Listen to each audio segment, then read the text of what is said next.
अब आज का शो आप तमाम तो लोगों के लिए देखना बहुत ज़्यादा ज़रूरी है, क्योंकि डेंगू बहुत ज़्यादा फैला हुआ है, मलेरिया बहुत ज़्यादा फैला हुआ है, और शायद ही कोई ऐसा घर इस वक्त यहाँ पे बचा हो कराची में। अगर स्पेसिफिक में बात करो लाहौर में, क्योंकि लाहौर में तो भाई स्मोक का राज है, और वो बल्कि वो जो वहाँ की गवर्नमेंट है वो बहुत अच्छा काम भी कर रही है, लेकिन उसके बावजूद जो स्मॉग है ये आज का मसला नहीं है लाहौर का, ये काफ़ी पुराना इशू है। और अगर हम आज भी एयर क्वालिटी इंडेक्स अगर देखें तो लाहौर इस वक्त सुबह के टाइम, जिसमें खबरों में भी देख रही थी, तो इट्स ऑन 7th नंबर। तो लाहौर के लोग बच्चे वो स्पेशली बहुत ज़रा खुड़ उनके गले कर रहे, खांसियाँ बच्चे बहुत कर रहे हैं, और जो डेंगू है ये एक बहुत सीरियस इशू है जिससे डील अभी करना वाले बहुत ज़रूरी है। डॉक्टर उमेर हाइल इस वक्त किचन में चली गई हैं, और डॉक्टर उमेर हाइल आप क्या बनाने जा रही हैं? अच्छा, अभी आपने बात की डेंगू की, मलेरिया की। पहली चीज़ है, इन सारी जितने डॉक्टर्स ने बात की, पहली चीज़ है इम्यूनिटी जो है स्ट्रांग होना। अब जैसे डॉक्टर ने बात की कि 1 महीने में या फौरी तौर पे जो है ना इम्यूनिटी डेवलप नहीं हो सकती। हाँ। इसकी प्रैक्टिस करनी पड़ती है। अच्छा, बहुत सारी चीज़ें हैं सिंपल सी कि वही वाली बात कि हमें सिर्फ वाइटामिन नहीं खाने, हमारी जो ग़िज़ा है उसमें बहुत सारी ऐसी चीज़ें मौजूद हैं, अगर हम उनका इस्तेमाल रेगुलर बेसिस पे करना शुरू कर दें तो नेचुरली आपकी इम्यूनिटी जो है स्ट्रांग हो जाएगी, बिल्ट हो जाएगी। उसमें पहली चीज़, अभी जो लौंग की बात होती है, लौंगे मौजूद हैं, ये बहुत अच्छा इम्यूनिटी बूस्टर है। इसके अलावा ग्रीन टी हम पीते हैं, लेकिन ग्रीन टी भी हमारी इम्यूनिटी को स्ट्रॉन्ग करने में काफ़ी मदद देता है। हम लोग वज़न कम करने के लिए पीते हैं, लेकिन ये इम्यूनिटी बूस्टर है। 3 से 4 कप रोज़ाना पिए जा सकते हैं, इससे ज़्यादा बहुत ज़्यादा नहीं कि पूरा दिन पी रहे हैं। उसके अलावा जो मोरिंगा है, ये आपका बहुत अच्छा इम्यूनिटी बूस्टर है। मोरिंगा के फ्रेश पत्ते लेके उसका आप घर में सुखा के इस तरह पाउडर बना के इस्तेमाल कर सकते हैं। उसकी फलियाँ जो है पका के वो खाई जा सकती हैं। इस तरह अदरक है, लहसुन है, ये सारे इम्यूनिटी बूस्टर्स हैं। तो ये आपके खाने में, रूटीन में हमेशा रहने चाहिए, ताकि आपको आर्टिफिशियली या किसी और सोर्स के ऊपर नहीं जाना पड़े, कि अगर कोई भी एकदम चेंजेस आती हैं या वेदर चेंज होता है तो एकदम से आपकी तबीयत ना ख़राब हो।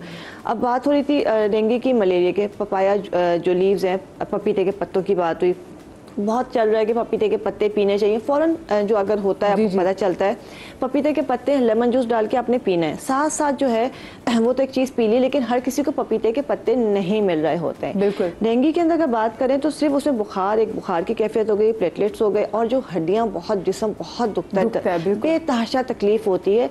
तो जितनी चीज़ें बताई जाती हैं जो कि नेचुरोपैथी में बताई जाती हैं, वो होती हैं जो कि बुखार को भी कम करती हैं, कमज़ोरी को दूर करती हैं, प्लेटलेट काउंट्स भी बढ़ाती हैं, और सबसे बढ़ के वो जो है ना दर्द आपका, उससे आपको सुकून मिले और बुखार ख़त्म हो जाए। तो हम डिफरेंट चीज़ें इस्तेमाल करें तो एक चीज़ जौ, जो कि बहुत इस्तेमाल होती है। जौ जो बार्ले ग्रास कहा जाता है, इसको अगर आप थोड़ा सा भिगो के रख देंगे तो 5 से 6 दिन में पत्ते निकल आएंगे। तो इसके पत्तों का जो कहवा बना के, चाय बना के अगर आप पीते हैं तो फौरी तौर पे प्लेटलेट्स काउंट को ही बढ़ाता है।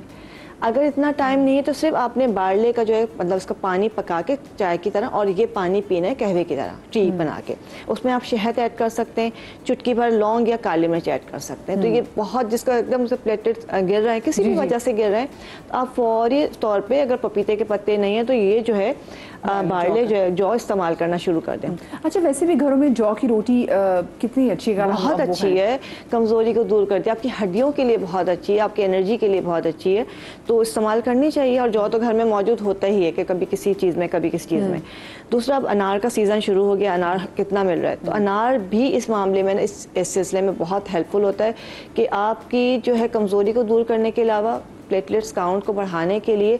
अच्छा, इसमें लेमन जूस डालना ज़रूरी है। जैसे भी कहा कि विटामिन सी जो है बहुत इंपॉर्टेंट रोल रखता है इम्यूनिटी बूस्टिंग के लिए।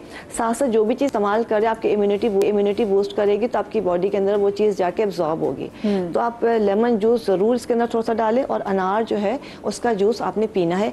बहुत से लोग होते हैं अनार का जूस पीते गला पकड़ा जाता है, तो उसमें से थोड़ा सा काला नमक या काली मिर्च डाल दें और दिन के टाइम पी लें, तो वो प्रॉब्लम नहीं करेगा। बुखार अगर हो जाता है, कि बुखार को कैसे रोका जाए, मलेरिया तो सॉरी मेरा गला खुद ख़राब हो रहा है, ये तो डेंगू की बात होगी। अगर मलेरिया के पर हम आते हैं, जैसे अभी मैंने आपसे कहा करेले की बीज, ये करेले की बीज है, जैसे पहले कहा था कोनेन की गोलियां आती थी कि वो, लेकिन ये करेले के बीज वही काम करता है। इसका कहवा बना के आपने पीना है, तो ये जो है ये भी मलेरिया का बुखार ख़त्म करता है, और आपको फौरी तौर पे आपको मतलब सेहत अता करता है। बहुत सारे लोग बच्चों को भी दे सकते हैं, बिल्कुल बच्चों को देना चाहिए। इसमें कोई ऐसी चीज़ नहीं, हाँ मिकदार बहुत ज़्यादा नहीं होगी। बच्चों को दे रहे 2.5 साल से बाद के बच्चों को, 2.5 साल से कम उम्र बच्चे को कोई भी चीज़ जो है डॉक्टर से पूछे बगैर नहीं देंगे। उसके बाद आप थोड़ा सा कहवा बना के 4 से 5 जो बीज हैं उसको पका के 2 चम्मच के करीब दे सकते हैं। उसके अलावा प्याज, ये बहुत ज़बरदस्त चीज़ है। प्याज हर घर में मौजूद होती है। प्याज का जूस निकालना है आपने, इसमें थोड़ा सा काला नमक या जो पिंक सॉल्ट है ज़रा से एक चुटकी डालिए 1 चम्मच के अंदर, और ये पिला देना है मलेरिया वाले बुखार में। तो ये जो है ये भी टॉक्सिन्स को ख़त्म करता है और बुखार को फौरी तौर पे ख़त्म करके आपको एकदम से जो है ना आपको लगेगा आप बहुत सही हो गए। बाकी जो चीज़ें चलती हैं वो चलती रहेंगी। चिरायता हमारे यहाँ हमेशा से चल रहा होता है कि बुखार के लिए, ब्लड प्योरीफायर के लिए। अब चिरायता अगर आप रात को भिगो दीजिए थोड़ा से गर्म पानी में और उसका पानी पी लें तो चिरायता कैसा लगता है, ये दिखाएं। चिरायता ये रहा, इस तरह से होता है जैसे डंडियाँ सी हैं, कड़वा होता है। तो इसका ज़ाहिर से होता है बच्चे ज़रा मुश्किल से पीते हैं तो उसमें आप थोड़ा सा शहद मिला लें, तो ये भी जो है बुखार को ख़त्म करता है और जो है ना टॉक्सिन्स को ख़त्म करता है। बुखार किसी को बहुत ज़्यादा है, जिसे किस तरह से कम किया जाए फ़ौरन, तो हरा धनिया हर घर में मौजूद होता है। इसका जूस निकाल के, ये ठंडा होता है तो ये बुखार की शिद्दत को कम कर देता है। तो 1-1 चमचा दिन में 2 से 3 दफ़ा पिला दें। अगर ऐसा बुखार है जिसपे कंजेशन भी हो रही है, गला और को सीना जकड़ा हुआ है, बुखार बहुत ज़्यादा है, खांसी बहुत हो रही है, तो उसमें खाकसीर जो है, ये अगर की लकड़ी है, अगर वो जिसे कहते हैं, और ये खाकसीर, इन दोनों को जो है तकरीबन 3 कप पानी लेना है। उसमें आपने जैसे 1 छोटा चाय का चम्मच खाकसीर डालना है और 1 छोटा सा टुकड़ा इसका अगर का डालना है। इसको खूब पकाना है और इसको पका के जब ये पानी आपका 3 कप से 1 कप रह जाएगा तो उसको आपने उतार के छान लेना है। 1-1 चम्मच दिन में 3 से 4 दफ़ा देना है। छोटे बच्चे हों, जैसे 2 साल से ऊपर के जो बच्चे, उनको छोटा चाय का चम्मच देना है। लेकिन ये बहुत अच्छी चीज़ है, हर तरह का बुखार, जैसे आपको खसरा भी होती है उसमें भी दिया जाता है, ये को साफ सही कर देता है इसको। तो ये आपने इस्तेमाल करना है। एक चीज़ और, अर्जुन की छाल हम बताते हैं कि बहुत एक जनरल टॉनिक जो हमारा कहा जाता है, हार्ट के लिए बहुत अच्छा है, बहुत सारी चीज़ों के लिए अच्छा है। ये कमज़ोरी दूर करने के लिए और बुखार को ख़त्म करने के लिए ये बहुत अच्छा है। अगर मलेरिया हो गया, डेंगू हो गया या किसी और वजह से हो रहा था, आपने अर्जुन की छाल लेनी है, इसका पाउडर लेना है, 1 चम्मच इसमें मिलाना है गुड़, दोनों को मिला के रखना है। दिन भर में सिर्फ 1 चमचा आपने खाना है। तो ये भी कमज़ोरी को और बुखार को दूर कर देगा, जो दर्द है उसको ख़त्म करेगा और आपको ताकत मिलेगी। लेकिन 1 चम्मच ही खाना है और उसमें हम गुड़ डाल रहे हैं। अगर कोई डायबिटीज़ है तो वो गुड़ नहीं डालेंगे। एक और चीज़, जो इस मौसम जैसे वेदर चेंज हो रहा है तो जो बीमारियां जो उसमें लग रही होती है, तो एक चीज़ और बना के रख लें। शहद हर घर में होता है, हल्दी की जगह ये आंबा हल्दी हम ले रहे हैं, आंबा हल्दी या फ्रेश हल्दी, इसको शहद में मिक्स करके रख लें। अच्छा, ठीक है। अगर बुखार हो गया है, आपको बहुत ज़्यादा कमज़ोरी हो रही है किसी भी वजह से, जब तक डायग्नोज हो या कोई आपको लग रहा है खांसी हो रही है, गला ख़राब हो रहा है, तो आपने बस जैसे बच्चों को जैसे चटा दिया, और जो बड़े हैं उनको आधा चमचा दिन में 2 से 3 दफ़ा देना है। सही, ठीक है। तो ये नेचुरल वो चीज़ें हैं जिनके कोई साइड इफ़ेक्ट्स नहीं है, इम्यूनिटी बूस्टर भी हैं, बुखार भी कम करते हैं और आपको एनर्जी भी देते हैं। बाकी प्लेटलेट्स के लिए अब ऑरेंज जूस आ जाएगा, तो विटामिन सी है, तो ऑरेंज है, अनार है, इसको अगर रूटीन में इस्तेमाल रखते हैं आप रेगुलर। अच्छा, अनार भी जो लाल दाने वाला है वो के बदीना, जो व्हाइट दाने वाला है वो लाल वाला प्लेटलेट के लिए, उसके आयरन कॉन्टेंट उसमें ज़्यादा होता है, तो आपने वो इस्तेमाल करना है। जो किडनी पेशेंट्स हैं, ठीक है, वो बहुत मोहतात होकर अनार खाएं। और अक्सर मैंने देखा है कि वो जो ब्लड की कमी को पूरा करने के लिए वो बहुत ज़्यादा जब अनार खाते हैं तो उनके लिए बहुत खौफनाक है वो। हाँ, देखिए, हार्ट पेशेंट है, किडनी पेशेंट है, अल्लाह ना करे लिवर का कोई डिजीज़ है, या इस तरह का कोई ख़तरनाक मसला है, किसी भी तरह का है, ये सब चीज़ें बहुत अच्छी हैं। लेकिन आप अपने पहले डॉक्टर से कंसल्ट करेंगे, वो आपको क्या बता रहे हैं उसके हिसाब से वो जो चीज़ गाइड करेंगे वो इस मिकदार में आपने इस्तेमाल करनी है। तुलसी बहुत अच्छी चीज़ है, जैसे मैंने कहा इसके पत्ते, तुलसी का पौधा मैं तो वैसे आज जाके लगा दूंगी। तुलसी लाजमी घर में होनी चाहिए। इसका पत्तों का कहवा बना के पी लीजिए, ये बुखार के लिए, दर्दों के लिए, इन्फेक्शंस के लिए बेहतरीन चीज़ है। तो आपने खुशबू इसकी अच्छी सी बहुत अच्छी खुशबू होती है, इसको ऑयल इस्तेमाल कर सकते हैं। लेकिन ये पत्ते फ्रेश अभी जैसे ये इतने अच्छे, इसके आप अगर सिंपल कहवा जैसे ग्रीन टी बना रहे हैं, उसमें आपने तुलसी के 102 पत्ते डाल दिए, थोड़ी सी लौंग डाल दी है, ये आपकी बड़ी अच्छी चाय बन जाती है। उसमें थोड़ी सी अदरक डाल दीजिए, इस मौसम में रेगुलर पीना शुरू कर दीजिए, वैसे अल्लाह ताला आपको बहुत सारी बीमारियों से बचा लेंगे। अच्छा, तुलसी के पौधे के बारे में भी कहा जाता है कि जो बैड एनर्जीज है ना उनको भी घर के अंदर जाने से होली बेसिल कहा जाता है, इसीलिए कि वो बहुत सारी नेगेटिविटीज को रोक देता है। अच्छा मध्य, एक चीज़ मैं ऐड करना चाहूँगी। ये सारी अच्छी चीज़ें जो आपकी इम्यूनिटी बूस्ट करेंगी, लेकिन लोगों के लिए ये बात भी पता होना चाहिए, जो हमारी बॉडी के अंदर प्लेटलेट्स होते हैं ना, वो वैसे ही उनकी हाफ लाइफ 7 दिन होती है, वो बनना शुरू हो जाते हैं। हाँ। ऐसा हमारी बॉडी के अंदर निज़ाम होता है। तो आप जो भी इस्तेमाल करें, एक तो कोई एक चीज़, जैसे कि हमने बताया विटामिन सी इनडायरेक्टली प्लेटलेट की प्रोडक्शन को बढ़ाता है। इसी तरह से आपने हाइड्रेशन अच्छी की तो वो आपकी प्लेटलेट के प्रोडक्शन को अच्छा करेगा। साइकोलॉजिकल भी होता है कि 3 दिन के बाद वैसे ही अगर आप रिकवरी फेस में जा रहे हैं ना, आपकी प्रोडक्शन शुरू हो जाएगी, प्लेटलेट्स बनना शुरू हो जाएंगे।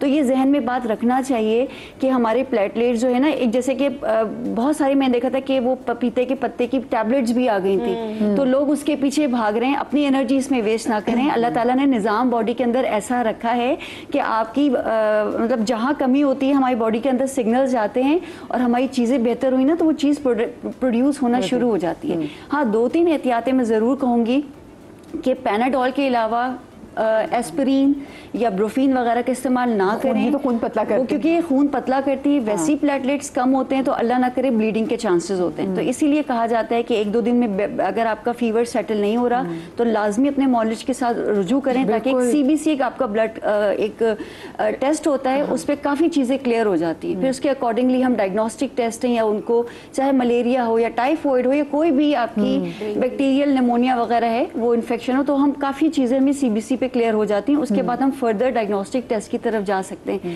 तो आपने एहतियात ये करनी है कि बिला वजह हुआ ना सर में दर्द है, इसके साथ जैसे मैंने बताया डेंगू में सर में दर्द है, उस पर एस्पिरिन से बड़ा जल्दी फायदा होता है। लोग कहते हैं एस्पिरिन ले ली तो वो आपको नुकसान ही कर देगी। तो आपने थोड़ी एहतियात वहाँ पे करनी है। बिल्कुल। और ये देखिए 1-2 ये हाथ जोड़ के, मैं दोनों हाथ जोड़ के आपसे नेशनल टेलीविजन पे कह रही हूँ, खुदा के लिए सेल्फ मेडिकेशन मत किया करें। सेल्फ मेडिकेशन आपका इतना बड़ा दुश्मन है। ये जो डॉक्टर्स है ना, जितना पढ़ के पागल होकर किसी मकाम पे पहुंचे होते हैं, इसलिए पहुंचे होते हैं, उनको थोड़ी समझ होती है। तो जाएं इनके पास, आप ही के लिए, ठीक है, आप इनके पास जाएं और उनसे जरूर मेडिसिन वगैरह लें खुद। क्योंकि अक्सर मैंने लोगों को देखे, कभी ऐसा हुआ कि आपका पेट खराब हो, डॉक्टर आपको जो एक बार नुस्खा लेके दे देना, आप संभाल लेते हैं। उसके बाद आपको 19 मतलब आपको 8 महीने के बाद दोबारा पेट में दर्द हो, आपने वही नुस्खा निकाला और वही डॉक्टर की दवाइयां जाके लेकर आ गए। Please don't do this at all. और जो एस्पिरिन की उन्होंने बात की, खून पतला करने वाली दवाइयां डेंगू में लेना, डॉक्टर साहब तो बड़ी जानलेवा साबित हो सकती हैं। जी, मैं बहुत अच्छी बात की साहिबा ने। अच्छा, ये हम सारे जो है ना डेंगू में प्लेटलेट्स, एक रुझान है जनरल पब्लिक का प्लेटलेट्स की सुबह शाम फिक्र करें, इतनी ना फिक्र करें। सबसे पहली चीज़, there are only a few people जो कि 1% या 2% जो डेंगू का इन्फेक्टेड होता है ना मरीज, यानी 100 में से 1 या 2 को मसले होंगे। ठीक है, आपको हर किसी के सुबह शाम CBC कराने की ज़रूरत नहीं है। प्लेटलेट्स कम होंगे, वी ऑल नो कि 5वें दिन, 6ठे दिन, 7वें दिन प्लेटलेट्स कम होंगे। ठीक है, अनलेस एंड अनटिल खुदा ना खासा कहीं से ब्लीडिंग हो रही है या कुछ हो रहा है, तो हम उसको, उस पेशेंट को पहले ही वार्निंग साइंस बता देते हैं, उसको आगाह कर देते हैं ताकि उसको हो। लेकिन पूरी कॉम एक प्लेटलेट्स के पीछे पड़ जाती है, which is not right. Platelets से ज़्यादा जो है आपको पानी की मिकदार बढ़ानी है अपनी बॉडी में, वो ज़्यादा खतरनाक साबित होता है। और जैसे इम्यूनिटी की बात की ना, तो ये लाइफ लॉन्ग प्रोसेस आपको करना ही करनी है। छोटी सी ब्रेक के बाद हाजिर होते हैं, कहीं मत जाइएगा।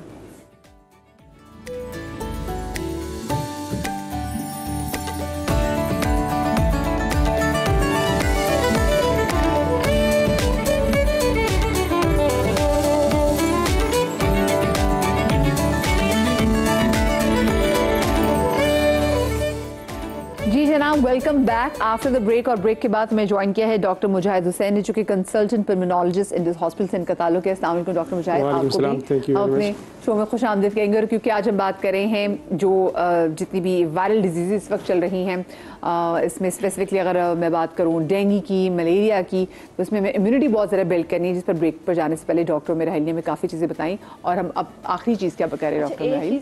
जो भी चीज़ हो रही, कोई सा भी बुखार है, चाहे वायरल है, बैक्टीरियल, कुछ भी है, हमें वीकनेस बहुत हो जाती है। अब जब वेदर चेंज होता है तो हमारे कंजेशन हो जाती है, फ्लू है, बुखार, फीवर है, ये सब चीज़ें नॉर्मल चल रही होती है। हर दूसरे घर में सबके साथ कुछ ना कुछ चल रहा होता है। तो एक ऐसी मतलब एक चीज़ समझ लें, इसका हम एक मेडिसिन बनाते हैं, कहवा कह लें या उसका अर्क कह लें। उसको हमने करना क्या है, ये आपने बना के रखना है पूरे दिन का। इसको घर में सारे लोग पी सकते हैं। और जो भी थोड़ा सा इसी भी तरह का किसी भी तरह से बुखार का शिकार है या कमज़ोरी का शिकार हो रहा है या गला ख़राब हो रहा है या सीना जकड़ा हुआ है, उसको ये पिलाना है। इसको हर उम्र के लोग पी सकते हैं। अच्छा, करना क्या है कि सबसे पहले मैंने पानी गर्म किया है। पानी जब गर्म हो जाएगा तो इसको हम चूल्हे से हटा लेंगे। इसमें चुटकी भर, 1 गिलास पानी है, 1 गिलास में चुटकी भर डालेंगे कलौंजी, सिर्फ 1 पिंच, ज़्यादा नहीं डलेगा जी जी। और अजवाइन डालेंगे तकरीबन आधा चम्मच। इसके बाद हम तुलसी के पत्ते डाल देंगे, फ्रेश हों या ड्राई हों, ये तकरीबन 8 से 10 डालेंगे। इसके साथ हमने थोड़ी सी ग्रीन टी डाल दी है, 1 स्पून के करीब। अच्छा, इसमें 5 से 6 पत्ते जो है अभी मेरे पास है नहीं, 5 से 6 पत्ते हम इसके नीम के डालेंगे और 4 अदद मुनक्का डालेंगे। मुनक्का का बीज निकाल देंगे। अच्छा, बीज निकाल के। अच्छा, इसको इस तरह से पकाएंगे। तो मुनक्की का तो अच्छा मजे का टेस्ट आ जाएगा इसमें। बहुत अच्छा बन जाता है ये। चूल्हा अपने बन के गर्म पानी में इसको आपने रख दिया है। इसको रखने के बाद इसको कम से कम 3 से 4 घंटे छोड़ देंगे और उसके बाद जो है आपने हल्का सा गर्म करके ये आपने अलग रखना है। और ये दिन भर में जो जैसे ये 1 गिलास जो पानी है वो पूरे दिन में इस्तेमाल करना है। दिन में 3 दफ़ा 4 दफ़ा आपने ये पानी जो है पीना है और जो चीज़ें हैं वो खा लेनी है। मतलब मुनक्का भी है इसके अंदर, तुलसी के पत्ते, नीम के पत्ते, वो चबा के खा लें, नहीं तो उसको उसके अंदर ग्राइंड कर लें, लेकिन वो आपने खा लेना है। ये पानी दिन में 3 दफ़ा आपने इस्तेमाल करना है, 3 दफ़ा 4 दफ़ा थोड़ा थोड़ा करके पीना। चीज़ें चमचे से निकाल के खा लीजिए। तो ये जो हर तरह के दर्द हैं, टॉक्सिन्स हैं, उसको ख़त्म करता है। आपको बहुत जल्दी जो है ना दर्दों में आराम आता है और जो कमज़ोरी है वो ख़त्म हो जाती है और एनर्जी जो है ना दोबारा से आपको फील होना शुरू हो जाती है। तो ये इसका कोई साइड इफ़ेक्ट नहीं, इस तरह से बनाने। और इस मौसम में जो अजवाइन है और ये मज़ीद आगे बीमारी को बढ़ने से भी रोकेगा और जो हो रही है उसको भी क्योर करेगा। सही, ठीक है, ज़बरदस्त। चलिए जी, ये कहवा भी हमारा तैयार है। और अगर आप लोग जो रेसिपीज़ की नोट नहीं कर सके तो do not worry about it, क्योंकि हम अपने इंस्टाग्राम पे और अपने फेसबुक के पेज पे ये क्लिप्स भी डाल देंगे ताकि आपके लिए बहुत आसान हो जाएगा और फिर आप ये चीज़ फॉलो कर सकेंगे। आ जाओ, मैं आ जाए बेटे। अच्छा, क्योंकि